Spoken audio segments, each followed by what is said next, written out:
hukum dagang di Indonesia.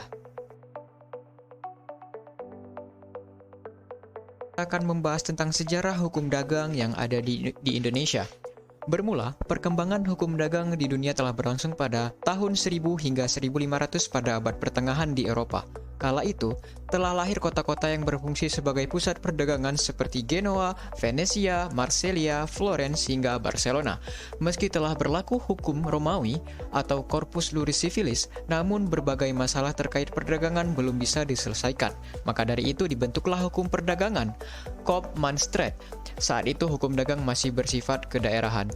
Kodifikasi hukum dagang pertama dibentuk di Prancis dengan nama Ordonnance de Commerce pada masa pemerintahan Raja Louis yang ke-14. Pada tahun 1673, dalam hukum itu terdapat segala hal berkaitan dengan dunia perdagangan. Mulai dari perdagangan bank, badan usaha, surat berharga, hingga pernyataan pilot.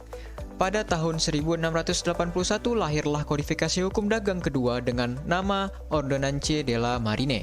Dalam kodifikasi ini termuat segala hal berkaitan dengan dagang dan kelautan, misalnya tentang perdagangan di laut.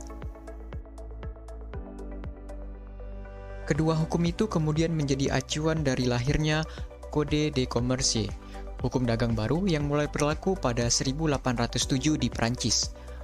Code de Commerce membahas tentang berbagai peraturan hukum yang timbul dalam bidang perdagangan sejak abad pertengahan. Code de Commerce kemudian menjadi cikal bakal hukum dagang di Belanda dan Indonesia.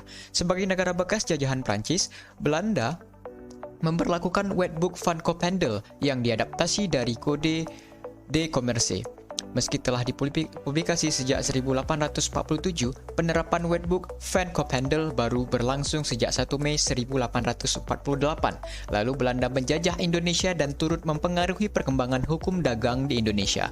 Akhirnya lahirlah Kitab Undang-Undang Hukum Dagang atau KUHD yang diadaptasi dari Wetboek van Koophandel asal Belanda, yang kemudian menjadi salah satu sumber dari hukum dagang di Indonesia. Created using Powtoon.